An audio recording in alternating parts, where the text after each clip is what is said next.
Guys మనం ఈ ఎపిసోడ్లో నెస్టెడ్ కండిషనల్ స్టేట్మెంట్స్ అంటే ఏంటో క్లియర్గా అర్థం చేసుకుందాం. నెస్టెడ్ కండిషనల్ స్టేట్మెంట్స్ అంటే ఏదైనా ఒక conditional block inside if or else conditional block లోపల ఉంటే దాన్ని నెస్టెడ్ కండిషనల్ స్టేట్మెంట్స్ అంటారు. దాని యొక్క డెఫినేషన్ చూద్దాం. The conditional block inside another if or else conditional block is called as nested conditional block. దీనికి ఒక ఎగ్జాంపుల్ చూద్దాం. మ్యాచెస్ 1 అనే వేరియబుల్లో కొంచెం ఇన్పుట్ని స్టోర్ చేస్తాం. నెక్స్ట్ గోల్స్ అనే వేరియబుల్లో ఇన్పుట్ని స్టోర్ చేస్తాం. If matches 1 is greater than 8 అనే ఒక కండిషనల్ బ్లాక్ లోపల ఇఫ్ గోల్స్ గ్రేటర్ దాన్ 20 అనే కండిషనల్ బ్లాక్ని స్టోర్ చేస్తాం. దాన్నే నెస్టెడ్ కండిషనల్ స్టేట్మెంట్స్ అంటారు.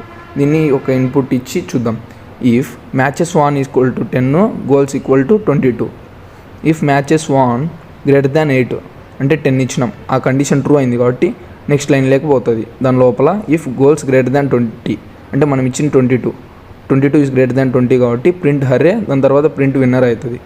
ఒకవేళ 10 18 ఇచ్చినప్పుడు ఇక్కడ 18 అనేది గ్రేటర్ దాన్ 20 ఫాల్స్ కాబట్టి హర్రే అనేది ప్రింట్ కాదు, ఓన్లీ విన్నర్ ఒకటే ప్రింట్ అవుతుంది.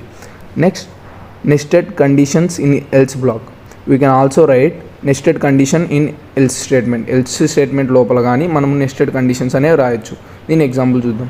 ఏ equal to 2, B equal to 3, C equal to 1. First ఒక కండిషన్ రాసాం. ఇఫ్ గ్రేటెస్ట్ అంటే A greater than B and A greater than C.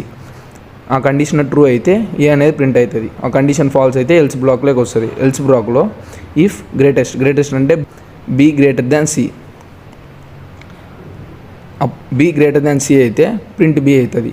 ఆ కండిషన్ ఒకవేళ ఫాల్స్ అయితే ఎల్స్ బ్లాక్లోది ప్రింట్ అవుతుంది. ప్రింట్ సి అనేది అవుట్పుట్ వస్తుంది. దీని అవుట్పుట్ 3.